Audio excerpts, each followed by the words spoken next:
우리 계속해서 하이델베르그 요리문답을 통해서 사도신경에 대한 말씀들을 함께 배우고 또 우리가 늘 무엇을 믿고 고백해야 하는지 함께 살펴보고 있습니다. 오늘은 19번째 주일인데요. 오늘은 예수님께서 하나님 우편에 앉아 계시며 라는 말씀을 가지고 이것이 우리에게 어떤 풍성한 말씀으로 주어지는지, 우리가 이것을 고백할 때마다 무엇을 더 깊이 생각해야 되는지에 대해서 함께 말씀을 나누기를 원합니다. 이 시대가 어떤 시대인가 하면 사실 하나님에 대한 지식, 하나님을 알기를 사실 거부하는 시대라고 할 수 있습니다. 한국교회가 큰 부흥을 이루었지만 사실 어떤 부분에서는 하나님께서 우리에게 주신 그 말씀의 풍성함을 점점 누리지 못하는 시대가 되어가고 있습니다. 사실 한국교회에 많은 프로그램들이 있죠. 제자훈련 프로그램, 전도훈련 프로그램, 이런 프로그램들이 있는데요. 사실 이것이 큰 유익이 있고 또 교회 부흥에 큰 도구가 된 것이 사실입니다. 그런데 제가 가만히 보니까 많은 성도님들이 제자훈련을 받고 전도훈련을 받고 또 많은 이런 훈련을 받으면서 내가 이 훈련을 받으면 이제 이 공부는 끝, 이 훈련 받고 나면 이거 끝 하면서 어떤 훈련을 받고 공부를 하면 이것을 다 한 것이냐 하고 그 다음에 돌아보지 않습니다. 그런데 하나님의 말씀은 목사인 저도 평생을 말씀을 봐도 정말 늘 새롭습니다. 그리고 깨닫지 못하던 것을 깨닫게 해주시고 또 그것 때문에 하나님 앞에 더 두려움을 느끼게 됩니다. 그래서 우리가 하나님 알기를 힘써야 합니다. 그리고 그 말씀이 성령께서 우리를 조명하여 주시고 깨닫게 해주시면 그것이 늘 새로운 말씀입니다. 내가 다 아는 것 같은데요. 복음의 진리를 그대로 내가 다 선포하고 그야말로 우리가 꿰을 수 있는 것 같은데요. 그 은혜는 그야말로 알면 알수록, 들으면 들을수록, 말씀 앞에 무릎 꿇으면 꿇을수록 더 크고 놀랍고 새로움을 우리는 늘 기억해야 합니다. 우리가 계속해서 사도신경 말씀을 보는데요. 우리가 이 사도신경을 고백하면서도 사실 어떤 부분에서는 어느 순간 우리가 그냥 입술로 그야말로 지식이 아니라, 저도 그래요. 사도신경을 고백합니다 그러면 여러분 하나하나 기억하셔서 그것을 고백합니까? 한 10년 정도 신앙생활 하신 분은 내 입술에 근육이 그냥 사도신경을 고백합니다. 머리에는 전혀 이 생각, 입이 그냥 전능하삼, 그다음에 입술을 그냥 근육이 나아가요. 사실 그렇게 우리가 말씀을 고백하면서도 깊이 묵상하지 않습니다. 그렇지만 또 깊이 묵상하고 또 말씀을 보면서 아는 것 같은데 새로운 은혜가 우리에게 주어집니다. 우리가 하이델베르그 요리문답을 통하여 말씀을 공부하는 것은 늘 우리가 안다고 하였지만 확실하지 않았던 걸 정리하고 또 몰랐던 것을 다시 발견하고 또 하나님께서 주시는 더 큰 은혜 가운데 나아가는 우리 모두가 되기를 원합니다. 오늘은 특별히 사도신경 부분에서 성자 예수님에 대해서 공부하는데요. 그 예수님에 대해서 공부하는 부분의 마지막 부분입니다. 예수님께서 하나님 우편에 앉아 계시다가 저리로서 산 자와 죽은 자를 심판하러 오시리라. 이 부분이 이 성자 예수님에 대하여 우리에게 가르치고 우리가 또 믿고 고백하는 부분의 마지막인데요. 이 말씀을 통해 다시 한번 예수님께서 우리에게 어떤 분이시고 우리가 예수님에 대해서 무엇을 고백해야 되는지 함께 말씀을 나누기를 원합니다. 먼저는 우리가 믿는 예수님에 대하여 무엇을 배우고 고백해야 합니까? 첫 번째는 하늘에 오르신 예수님은 전능하신 하나님 우편에 앉아 계신다는 것입니다. 우리 하이델베르그 요리문답 50문 질문과 답을 한번 다 같이 읽어보실까요? 시작. 하나님 우편에 앉아 계시다가 라는 말이 왜 덧붙여졌습니까? 그리스도는 거기에서 자신을 그의 교회의 머리로 나타내기 위해서 하늘에 오르셨으며 성부께서는 그를 통하여 만물을 다스리십니다. 이 말씀의 먼저 부분은 무엇이냐면요, 예수님께서 하나님 보좌 우편에 앉아 계시다는 것입니다. 그런데 그 보좌가 어떤 의미가 있는가? 먼저 보면요, 하나님의 보좌는 하나이며 존귀와 권능의 자리에 앉으셨다는 뜻이라는 것입니다. 요한계시록 22장 1절에 이렇게 말씀하죠. 또 그가 수정같이 맑은 생명수의 강을 내게 보이니 하나님과 및 어린 양의 보좌로부터 나와서. 사도 요한이 하늘의 영광, 하나님 나라, 그 천국을 보았습니다. 그런데 보니 그곳에 하나님과 및 어린 양의 보좌로부터 생명수의 강이 이렇게 흘러나온다는 것입니다. 이 요한계시록에서는 예수님을 어린 양이라고 표현합니다. 왜냐하면 우리를 위하여 대속하여 주신 그 어린 양의 산 제물이 예수님이 되셨기 때문에 성자 예수님을 어린 양이라고 표현하는데요. 그런데 그 하나님과 어린 양의 보좌로부터 표현이 나옵니다. 우리가 사도신경에 고백할 때 하나님 우편에 앉아 계신다라고 하면 우리의 이미지에 무엇이 떠오릅니까? 사극을 보든가 뭐 영화를 보면 큰 임금의 자리가 있고 그 옆에 이렇게 의자가 있습니다. 뭐 그것이 잘 의미가 생각 안 나시면 옛날 우리 예배당에 강대상이 있고 그 뒤에 뭐가 있었죠? 강대상 뒤에 의자라는 것이 있어요. 저는 그걸 볼 때마다 늘 어릴 때부터 신기했어요. 보면 제일 중앙에 이렇게 설교하는 목사님이 앉는 큰 의자와 그 옆에 조금 작은 의자들이 쭉 양쪽 가 있었어요. 사실 그 이미지 때문에 우리는 이 사도신경을 고백하면서 하나님의 보좌가 중앙에 있고 그 우편에 성자 예수님의 보좌가 있고 뭐 이런 것을 우리가 해석하는데 정말 그것이 맞을까요?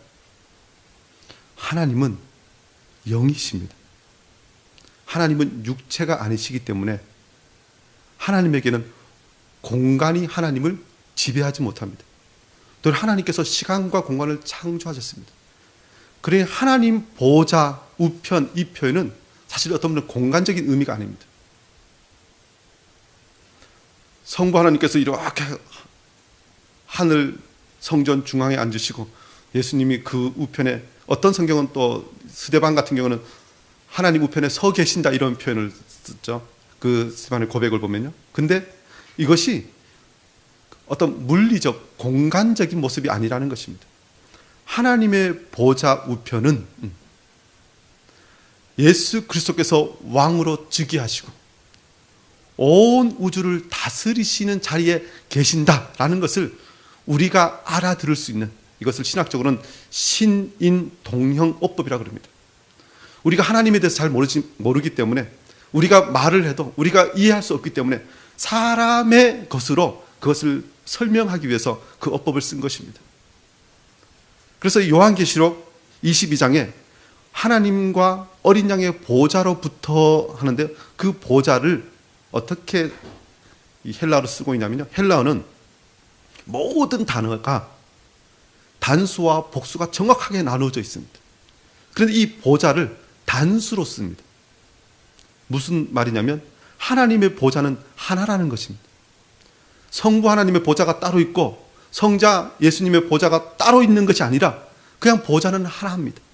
삼위일체 하나님께서 온 우주에 창조주시고 또 다스리신 분이시고 주인이심을 그 보좌라는 것으로 인해서 우리가 알 수 있도록 보이신 것이라는 것입니다. 그러므로 우리가 예수님께서 하나님 우편에 앉으셨다 할 때 어떤 서열을 따라서 그렇게 옆자리에 앉으셨다 이렇게 생각해서는 안 된다는 것입니다. 예수님께서 하나님 우편에 앉아 계시다는 말은 성부 하나님과 아주 긴밀한 사귐 가운데 존귀와 영광과 권능의 자리에 앉으셨다는 것을 표현하는 것이라는 것입니다. 그 보좌는 삼위일체 하나님께서 예배받으시고 온 우주 만물을 다스리시고 통치하시는 바로 그 자리에 예수님께서 오르셨다.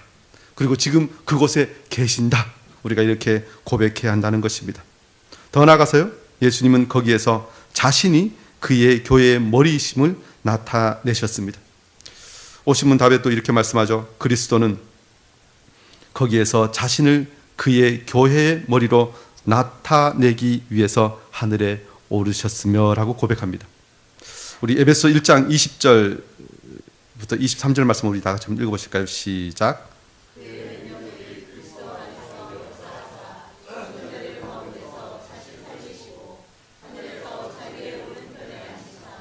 모든 정치와 능력과 주권과 이 세상에 오는 세상에 일컫는 모든 위에 뛰어나게 하시고 또 만물을 그의 발 아래에 복종하게 하시고 그를 만물 위에 교회의 머리로 삼으셨느니라. 교회는 그의 몸이니 만물 안에서 만물을 충만하게 하신 이의 충만함이니라. 아멘.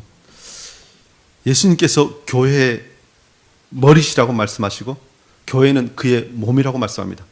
그런데 에베소 1장 20절부터 23절까지 보면 그 순서가 예수님께서 이 땅에 계실 때가 아니라 예수님께서 하늘로 승천하시고 그리고 하나님 보좌 우편에 앉으신 이후에 계속 그 단어를 그 말씀을 하시고 계신다는 것입니다.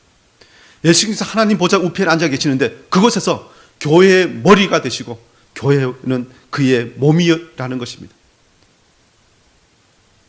우리가 단순히 교회와 예수님과의 관계를 공간적으로 그래서 이해하면 안 된다는 것입니다.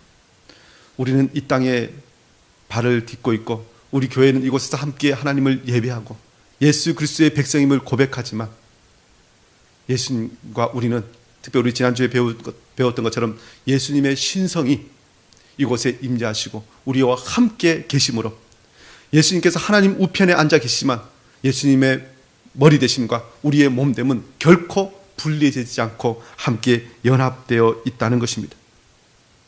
그래서 예수님께서는 내가 세상 끝날까지 너희와 항상 함께 있으리라. 하나님 보좌 우편은 그래서 우리와 결코 먼 곳이 아닙니다. 우리가 예배할 때 늘 우리의 마음과 우리의 영은 그 앞에 있습니다. 우리가 기도할 때 아무리 골방에서 기도하고 저 바다 끝에 가서 거할지라도 우리가 기도하는 그 시간은 주님께서 우리의 기도를 들으시는 바로 그 장소, 그 앞에 있다는 것입니다. 그래서 우리는 하나님 보좌 앞에서 우리가 기도하는 것입니다. 그리고 그 끊어짐은 세상 끝날까지 끊어지지 않습니다. 아니, 세상 끝날 되고 우리가 하늘에 오를 때 그것은 더 완전하여 진다는 것입니다. 그래서 주님께서 우리를 떠나신 것이 아니라 우리와 더 확실하게 연합되어 있음을 우리는 말씀을 통하여 기억해야 한다는 것입니다. 더 나아가서 성부께서는 자신을 통해서 만물을 다스리신다는 것을 보여주셨다는 것입니다. 성부 하나님께서 세상을 다스리시는데 그 다스리심을 누구를 통하여 하신다고 말씀합니까? 그를 통하여. 그가 누굽니까? 바로 예수 그리스도. 마태복음 28장 18절에 이렇게 말씀하죠. 예수께서 나와 말씀하여 이르시되 하늘과 땅의 모든 권세를 내게 주셨으니. 예수님께서 온 세상을 다스리신다는 것을 드러내게 하셨다는 것입니다.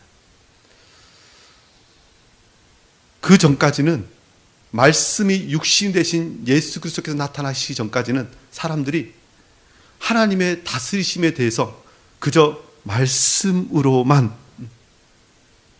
알았다면 이제는 우리에게 오셔서 그 모든 구속사역을 이루시고 제자들과 함께 그야말로 생활하시고 제자들에게 가르치시면서 우리에게 실제로 십자가를 지시고 대속하여 주신 그 주님께서는 이제는 하나님께서 온 우주 만물의 창조주이심을 이제 드러내셨다는 것입니다. 선포하셨다는 것입니다. 그것을 더 구체적으로 예수 그리스도를 통하여 그것을 우리에게 보이셨다는 것입니다.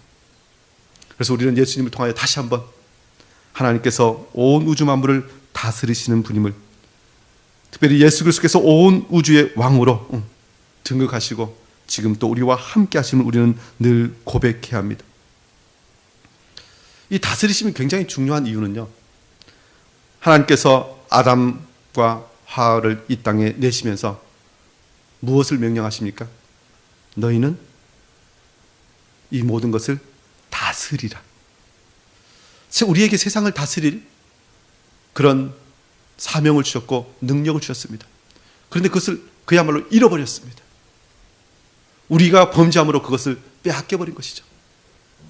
그런데 그것을 예수님께서 이 땅에 오셔서 우리를 위하여 십자가를 지시고 대속하여 주심으로 우리의 모든 것에 그야말로 본이 되셨는데, 그 본되심으로 우리에게 보여주신 것이 다스리심이라는 것입니다. 그래서 우리가 예수 그리스도를 따른다 하는 것은 바로 예수 그리스도께서 이 세상을 다스리신 그 다스리심을 우리가 예수 그리스도를 따라서 그대로 행할 때 우리가 세상을 그렇게 다스리고 또 잃어버린 하나님의 형상, 그 은혜를 회복하는 것이라는 것입니다. 저와 여러분은 이것을 기억해야 합니다. 예수님께서는 지금도 온 우주 만물을 다스리시는 분이라는 것입니다. 특별히 이것을 우리가 기억해야 될 것은요, 우리는 인간적인 생각으로 예수님께서 하늘로 승천하셨다라고 할 때 어떤 생각을 그냥 감각적으로 그냥 가지게 되냐면요, 예수님께서 이 땅에서 사실 때 고난을 받으셨잖아요. 십자가를 지셨잖아요. 너무 힘드셨잖아요. 그래서 부활하시고 하늘로 승천하신 이후에 와, 이제 예수님 고생 끝, 행복 시작. 꼭 우리말로 하면 열심히 일했으니 이제는 쉬는 곳으로 가셨구나. 뭐 이렇게 우리가 우리의 생각으로 그렇게 판단합니다.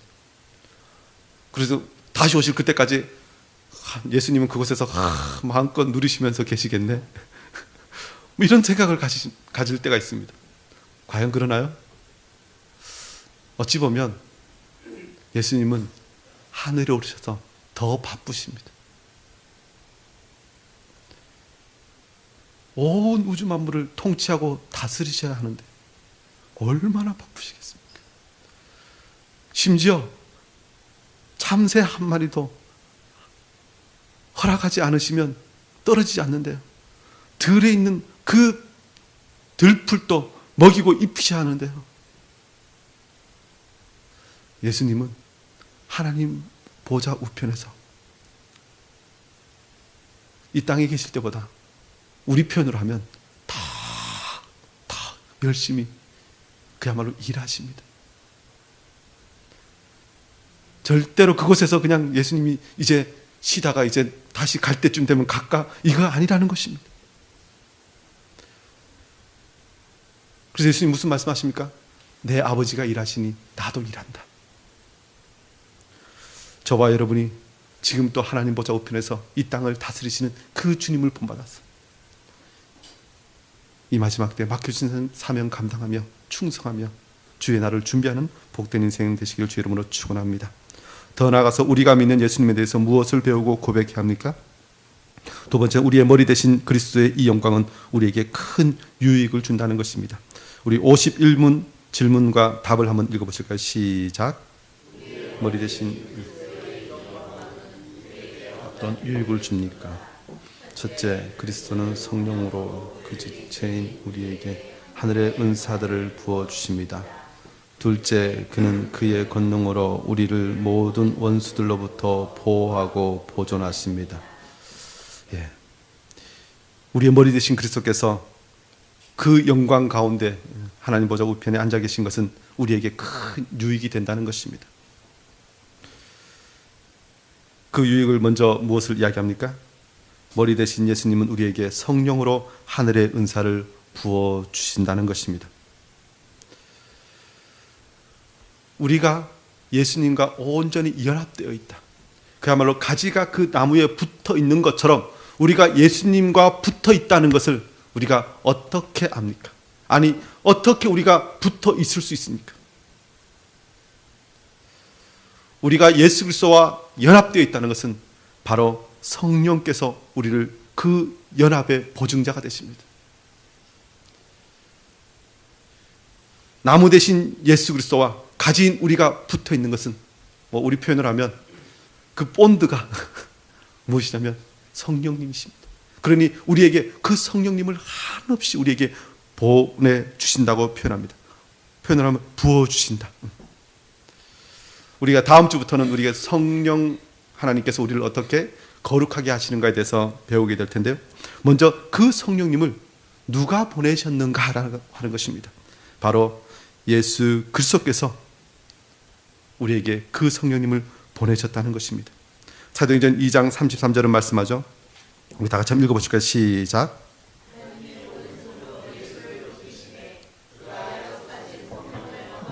받아서 너희가 보고 듣는 이것을 부어주셨느니라.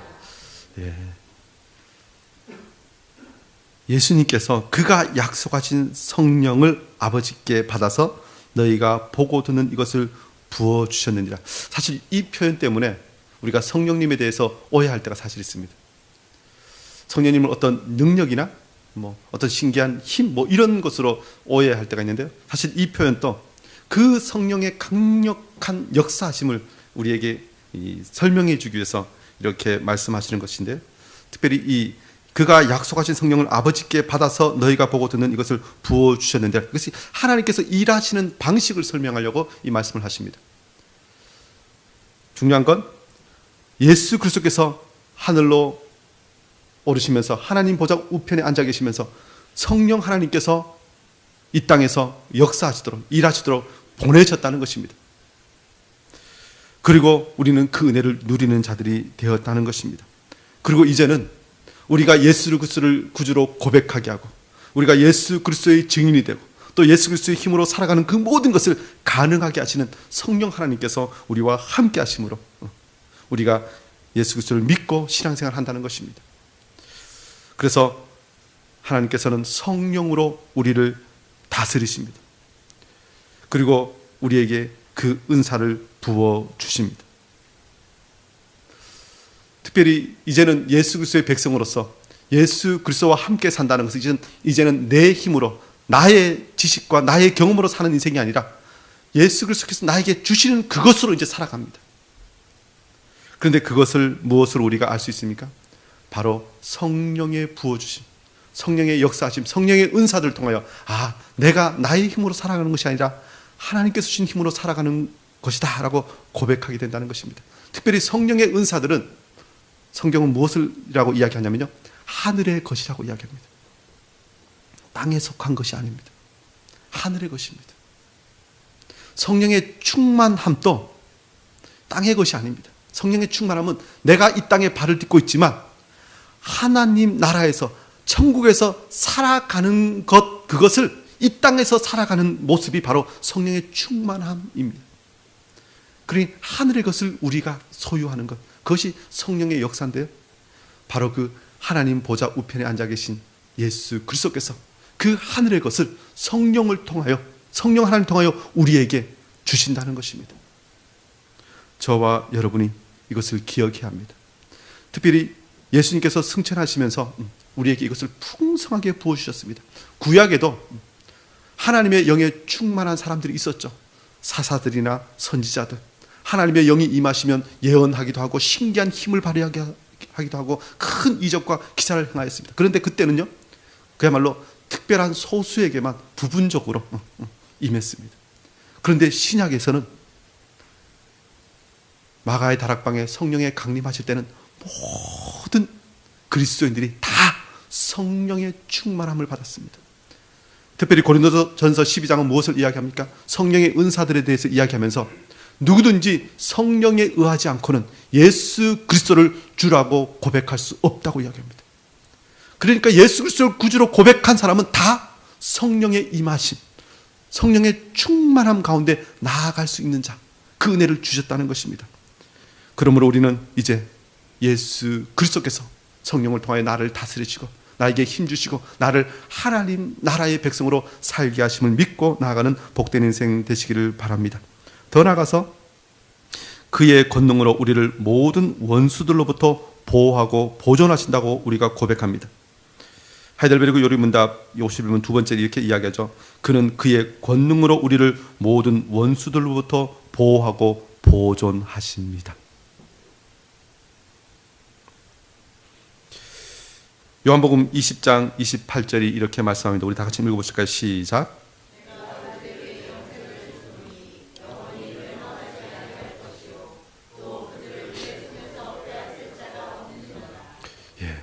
하나님의 백성, 특별히 예수 그리스도의 사람들은 예수 그리스도의 손에 붙잡힌 바 된 인생이라는 것입니다. 그래서 예수님께서는 그 손을 놓지 않으십니다. 예수님께서 하나님 보좌 우편에 앉아 계신데요, 그의 백성들이 위험에 처했을 때 나는 이곳에 있을 테니 성령 하나님 가셔서 그를 도와주세요, 이렇게 하시지 않으신다는 것입니다. 우리를 모든 원수들로부터 보호하고 보존하십니다. 이건 직접적이라는 표현입니다. 사도 바울이 고난을 당할 때 그가 고백하는 것이 있죠. 주께서 내 옆에서 내게 말씀하셨다, 이런 표현을 씁니다. 하나님 보좌 우편에 앉아 계신 그 주님께서 내 곁에서 내게 말씀하셨다. 우리가 환난을 당하고 고난을 당할 때 주님은 늘 나와 함께 하십니다. 직접적으로 원수와 싸워 이기십니다. 그래서 요한계시록은 예수님을 어떻게 묘사하냐면요, 백마 타고 오신 그분, 전쟁에 능하신 하나님, 모든 대적을 멸하신 하나님, 사단의 머리를 깨트리신 예수 그리스도로 묘사합니다. 우리가 그의 백성입니다. 그러니 우리를 위하여 싸우시는 그 주님, 그 주님을 우리가 늘 의지하면서 믿음의 선한 싸움을 싸우고 그의 군사가 되어서 나가는 복된 인생이 되어야 할 줄 믿습니다. 이 일을 우리는 어떤 식으로 우리가 행합니까? 보면 보좌에 앉으신 예수님은 우리를 통치하시고 사명을 감당하게 하심으로 이 모든 싸움을 싸우게 하시고 승리하게 하신다는 것입니다. 그래서 에베소 4장 10절부터 12절은 이렇게 말씀합니다. 우리 다 같이 한번 읽어보실까요? 시작. 곧 모든 하늘 위에 오르신 달니 이는 만물을 충만하게 하려 하심이라. 어떤 사람은 사도로, 어떤 사람은 선지자로, 어떤 사람은 복음 전하는 자로, 어떤 사람은 목사와 교사로 삼으셨으니 이는 성도를 온전하게 하여 봉사의 일을 하게 하며 그리스도의 몸을 세우려 하심이라. 예. 말씀 보니 그가 모든 하늘 위에 오르신 자, 하나님 보좌 우편에 앉으셔서 온 우주를 다스리시는 분이라는 것입니다. 그런데 그가 어떤 사람은 사도로, 어떤 사람은 선지자로, 어떤 사람은 복음 전하는 자로, 어떤 사람은 목사와 교사로 삼으셨으니 그 보좌에 오르신 그 주님께서 우리 한 사람 한 사람을 부르셔서 사명을 주시고 직임을 주시고 그 일을 맡기셨다는 것입니다. 가끔 뉴스 보면요, 이 정권이 바뀌면 뉴스에 나옵니다. 대통령이 이렇게 각 장관에게, 뭐 대사에게, 뭐 수석들에게 이렇게 임명장을 이렇게 주더라고요. 그거 받는 사람 보면 우와, 당당히 얼마나 자랑스럽게 받는지 모릅니다. 네. 부럽지 않으셨나요? 내가 그때 선거운동하고 좀 잘 보였으면 그 자리에 가서 저거 받을 텐데 뭐 이렇게 우리가 생각할 수 있습니다. 그런데 세상의 그 어떤 대통령이나 왕과 비교할 수 없는 온 우주의 왕이신 주님께서 우리 한 사람 한 사람을 부르셔서 그 임명장을 주셨다는 것입니다. 어떤 사람은 사도로, 어떤 사람은 선지자로, 어떤 사람은 복음 전하는 자로, 어떤 사람은 목사와 교사로, 우리가 예수 그리스도 안에서 하나님 이름으로 행하는 그 모든 일에 대하여 우리가 예수 그리스도의 이름으로 행하면 사실 나의 자의로 행한 것이 아닙니다. 예수 그리스도께서 우리에게 임명장을 주셨기 때문에, 우리에게 그 일을 명하셨기 때문에 우리가 그 일을 행하는 것입니다. 만약에 예수님께서 주시지 않으셨음에도 불구하고 우리가 행한다면 그것은 내 마음대로 행하는 것이 결국 예수님이 나중에 나는 너 모른다 그렇게 말할 사람입니다. 그러나 우리가 진실한 마음으로 주님께서 맡기신 사명 하나하나 감당하는 것은, 혹시 교회에서 당신은 일을 하십시오 임명하거나 이런 새가 되면 일을 맡겨주셨는데 사람이 맡긴 것이 아니라고 기억해야 합니다. 교회에서 임명했을지라도 교회는 곧 누가 임명하신 것입니까? 교회의 머리 대신 예수 그리스도, 그분은 바로 하나님 보좌 우편에서 온 우주를 다스리시는 만왕의 왕께서 나에게 주신 직분임을 기억해야 한다는 것입니다. 그리고 그 일을 통하여 그리스도의 몸을 세우는 것. 내가 교회에서 작은 일을 감당하는 것이요, 결코 작은 일이 아닙니다. 어떤 일이라고요? 그리스도의 몸. 사실 이 몸이 얼마나 무서운 일입니까? 제가 손끝에 보이지도 않는 곳에 바늘이 찔렸는데 며칠 그야말로 알이더라고요. 몸이 이런 것입니다. 그런데 그 그리스도의 몸을 위하여 주님께서 우리 한 사람 한 사람을 세우시고 그 일을 맡기셨습니다. 저와 여러분이 주님께서 이 일을 나에게 맡기셨음을 기뻐하고 자랑스러워하며 주님 오시는 그날까지 그 일을 잘 감당함으로 주님 앞에 칭찬 듣는 복된 인생 되기를 원합니다. 더 나아가서 우리가 믿는 예수님에 대하여 우리는 무엇을 배우고 고백해야 합니까? 세 번째는 예수 그리스도께서 심판하러 오실 것은 성도들에게 큰 위로가 된다는 것입니다. 이것이 하이델베르그 요리문답 52문과 답에 있는데 우리 다 같이 한번 읽어보실까요? 시작.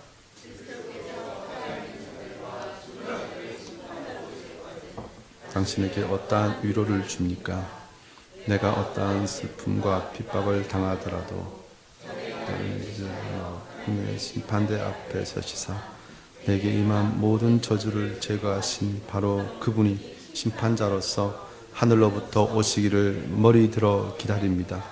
그가 그의 모든 원수들 곧 나의 원수들은 영원한 멸망으로 형벌하실 것이며 나는 그의 택함을 받은 모든 사람들과 함께 하늘의 기쁨과 영광 가운데 그에게로 이끌어 들이실 것입니다.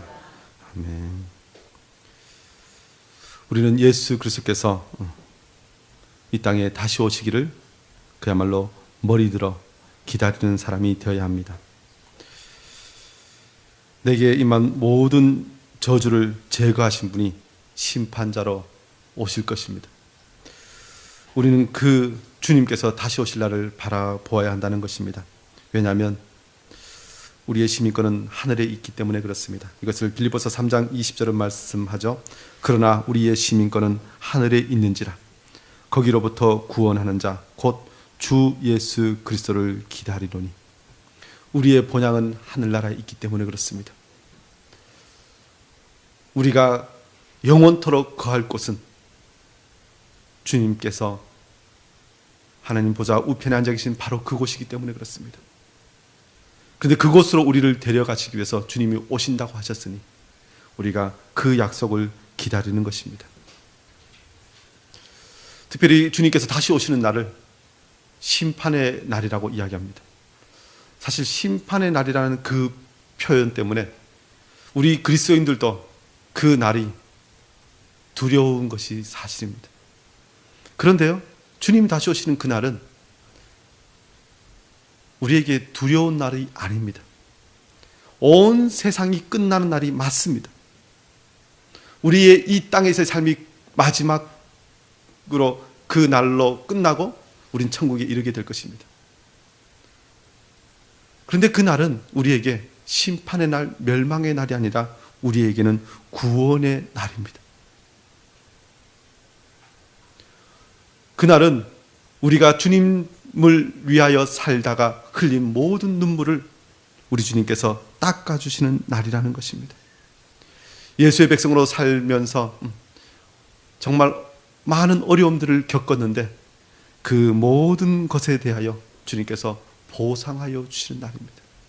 예수 때문에 모든 것을 다 잃어버리고 빼앗기고 포기했었는데 그 모든 잃어버렸던 것을 빼앗겼던 것을 주님께서 다시 의로우신 재판장으로 찾아주시는 날이라는 것입니다.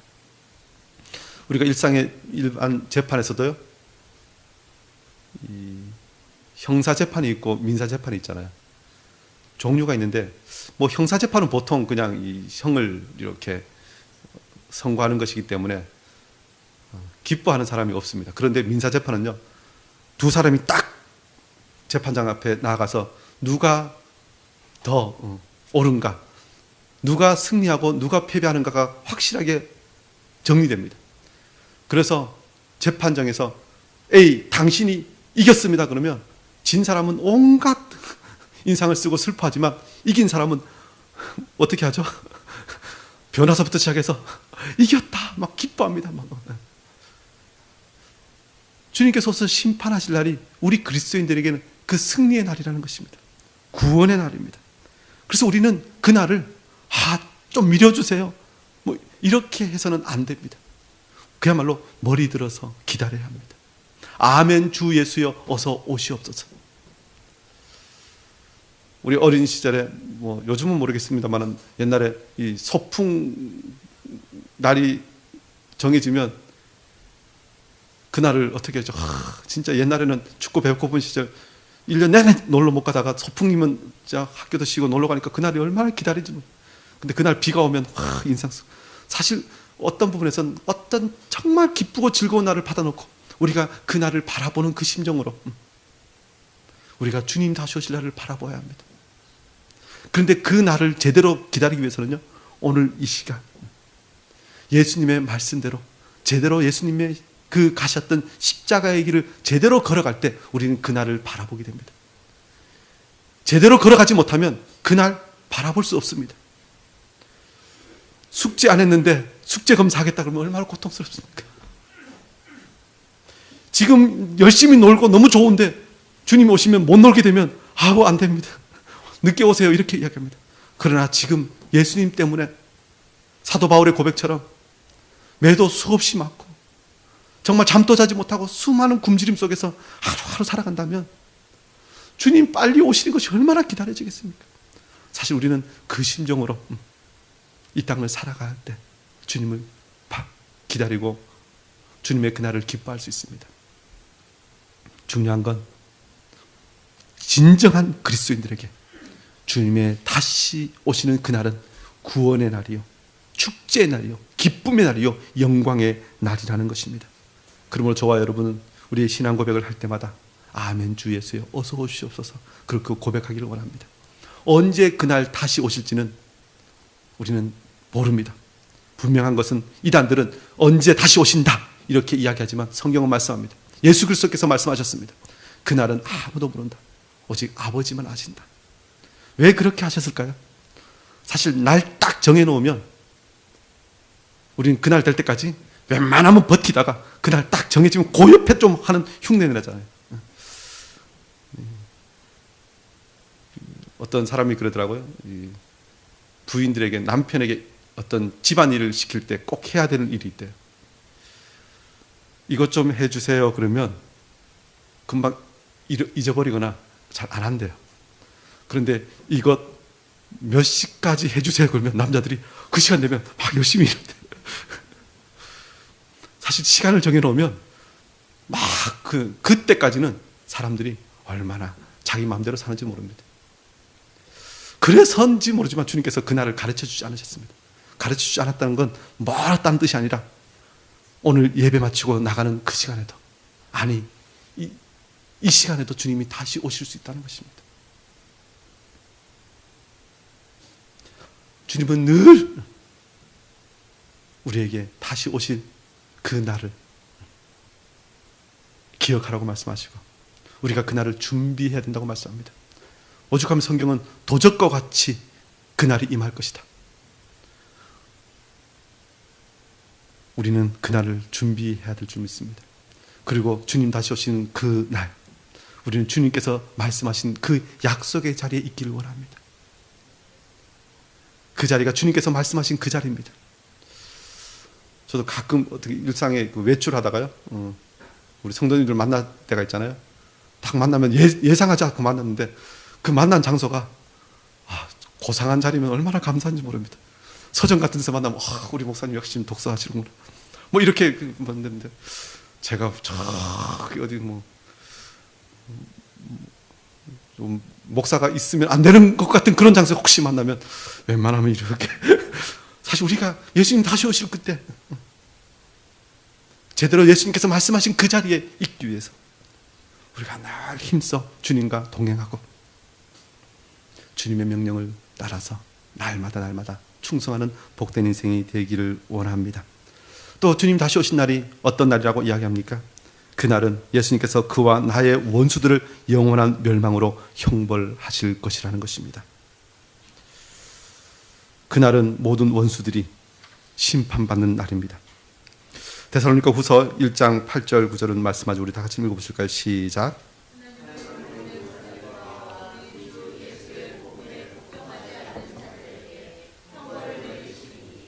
그런 자들은 주님을 따라 영원한 멸망의 형벌을 받으리라. 예, 그날은 예수의 복음에 복종하지 않는 자들에게 형벌을 내리실 것이라고 말씀합니다. 예수 그리스도 외에는 다른 구원의 이름을 주신 일이 없습니다. 다른 구원의 방도가 없습니다. 다른 곳에서 구원이 있는 것처럼 이야기하면서 예수님을 믿지 않는 자들, 그날 형벌을 내리실 것이라는 것입니다. 이런 자들은 주의 얼굴과 그의 힘의 영광을 떠나 영원한 멸망의 형벌을 받으리로다. 영원한 형벌. 지금은 어떤 세상에 있을 때는 하나님께 기회를 주십니다. 지금 좀 잘못해도 회복할 기회, 회개할 기회, 다시 주님 앞에 돌아올 기회를 주시지만 그날이 되면 더 이상 기회가 없습니다. 그때는 영원한 형벌만 있습니다. 우리가 믿음을 따라 살려고 할 때 많은 고난들이 있잖아요. 사실 우리가 걸어가는 이 좁은 길을 세상은 조롱합니다. 무시합니다. 이 넓고 좋은 길을 두고 왜 미련하게 그 좁은 길을 가냐고. 왜 그렇게 사냐고. 아무리 우리가 믿음으로 설명하고 복음 전해도 세상은 꿈쩍도 하지 않습니다. 자기들이 지금까지 해온 이 모든 업적들이 더 위대하다고, 이것이 성공의 길이라고 이야기합니다. 답답하지 않으셨어요? 심지어 우리 것을 빼앗습니다. 그래도 우리는 대항할 힘이 없어요. 그냥 주님께서 오른밤을 때리면 왼밤을 돌려대라고 말씀하실 게 그냥 돌려댑니다. 지금은 참 미련한 것 같이 보입니다. 원수들이 더 득세하고 힘을 얻는 것 같이 보입니다. 그들이 더 성공하고 부자가 되는 것 같고 그들의 길이 더 옳은 것처럼 보입니다. 그러나 예수 그리스도를 떠난 그 길은 결국 형벌로, 심판으로 끝나게 될 것입니다. 주님의 심판은 한치의 오차도 없습니다. 이 땅의 심판은 재판관들이 아무리 엄정하게 재판한다고 하지만 사람들은 무엇을 이야기합니까? 유전, 무죄. 무전, 유죄. 돈 많아서 좋은 변호사 쓰면 그냥 죄가 없어지고, 돈 없어서 그냥 있으면 그 변호사 잘 못 쓰고 이러면 그냥 큰 벌을 선고받는다. 사실 이렇게 이야기할 정도로 이 세상은 아무리 재판을 한다고 하지만 사람들은 부조리한 재판이 이루어진다고 이야기하는 그런 세상입니다. 그러나 하나님의 재판은, 주님의 공의로우신 그 재판은 한치의 오차도 없습니다. 모든 것이 백일하에 드러나게 될 것입니다. 주님께서 그것을 이미 우리에게 샘플로 보여주셨잖아요. 노아의 홍수 때 그 수많은 사람이 있었지만 하나님께서 방주에 탔던 그 8명만 구원하시고 나머지는 조금도 아까워하지 않으시고 불쌍히 여기지 아니하시고 심판하셨습니다. 소돔과 고모라 때 하나님께서는 하늘에 불이 내리게 하십니다. 그야말로 유황이 불이 내려서 그 도성이 탔습니다. 그런데 롯과 그의 2딸 외에는, 심지어 뒤돌아보았던 롯의 처는 그곳에서 소금기둥이 됩니다. 좀 봐주실 만도 한데 아니요, 하나님께서는 죄에 대하여 엄격하십니다. 그리고 하나님에 대해서 대적했던 그들에 대해서 주님께서는 철저히 심판하십니다. 그 철저히 심판하신 결과가 무엇입니까? 우리에게는 예수 그리스도께서 우리를 대속하셔서 십자가를 지신 것이고, 그 대속의 은혜를 믿지 않고 예수 그리스도의 사람이 되지 않는 자들에게는 철저한 심판. 예수님께서는 이 편을 복음서에서는 바깥 어두운 곳에서 이를 갈며 이런 표현을 쓰십니다. 저와 여러분이 그날 우리의 모든 대적을 주님께서 형벌하시고 우리의 의로움을, 우리의 영광을 드러내실 것임을 다시 한번 기억하며 신앙 고백해야 될 줄 믿습니다. 특별히 마지막으로는 그의 택함을 받은 성도들을 그에게로 이끌어 들이실 것이라는 것입니다. 하이델베르그 요리문답은 이렇게 이야기하죠. 나는 그의 택함 받은 모든 사람들과 함께 하늘의 기쁨과 영광 가운데 그에게로 이끌어 들이실 것입니다. 나는 우리 한 사람 한 사람을 그 영광의 자리로 이끌어 들이실 것이라는 것입니다.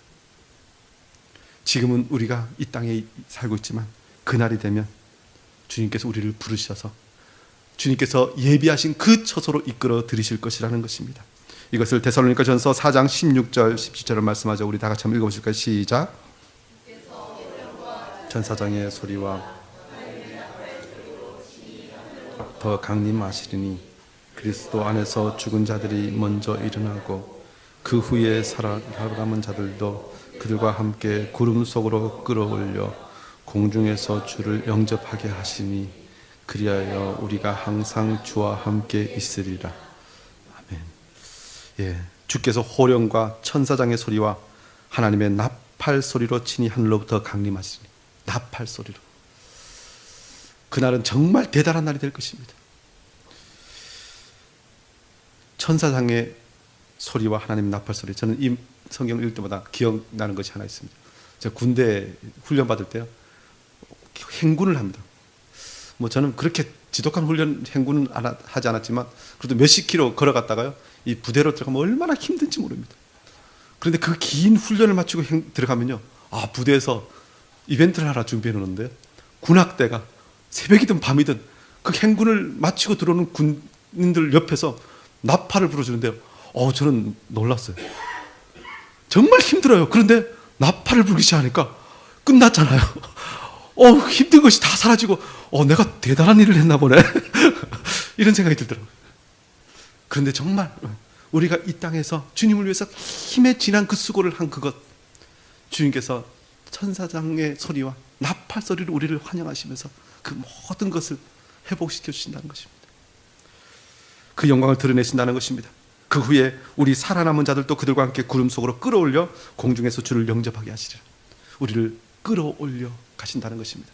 사실 이것을 예전에 이 한국교회는 휴거라는 것으로 해석했는데요, 7년 대환란 전에 우리를 휴거시키셔서 우리가 이 땅에서 7년 대환란을 겪지 않고 그 7년 대환란 동안 하늘에서 보호받다가 마지막 주님께서 이 최후의 심판하실 때 우리는 영광 가운데 들어간다, 이렇게 이 세대주의자적인 어떤 해석을 한 것이 한국교회에 사실 유행한 적이 있습니다.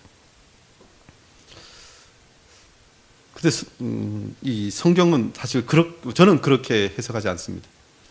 7년 대환란은 요즘은 다시 우리 교단에서도 그것을 그렇게 인정하지 않습니다. 그냥 우리가 이 땅에서 정말 7년 대환란과 같은 그런 환란과 핍박 가운데 살다가 주님께서 다시 오시면 그냥 나팔 소리 가운데 우리가 그냥 끌어올려 갈 것입니다.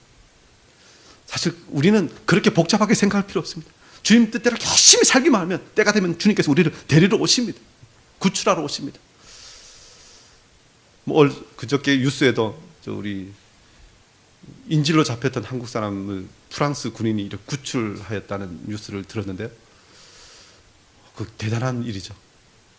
근데 그런 고난 가운데 우리가 있을 때, 정말 이 땅에서 눈물과 고난 가운데 온갖 어려운 가운데 있는데요, 아무도 나를 도울 자 없지만 때가 되면 주님께서 우리를 데리고 그곳으로부터 건지셔서 천국으로 영원한 처소로 옮기실 것이라는 것입니다. 우리가 그 날을 바라보면서 신앙생활을 해야 될 줄 믿습니다. 우리가 그 날이 나의 날임을 기억하면서 신앙 고백하기를 원합니다. 사랑하는 성도 여러분, 우리 주님께서는 하늘 보좌에 오르시고 그곳에서 지금 또 우리를 위하여 간구하시고 우리와 연합하시고 우리를 다스리시면서 우리를 통하여 주님의 뜻을 이루게 하시는 분이십니다. 그 때가 되면 우리를 영원한 처소로 들이시기 위하여 영광 가운데 재림하실 것이고, 그날 우리를 영원한 천국 백성 되게 하시고 우리의 대적을 멸하실 그 주님을 우리가 바라보면서 오늘 이 시간 주님께서 맡겨주시는 사명 감당하며 주님의 다시 오심을 준비하는 슬기로운 다섯 처녀와 같은 여러분 되시길 주의 이름으로 축원합니다. 기도하겠습니다.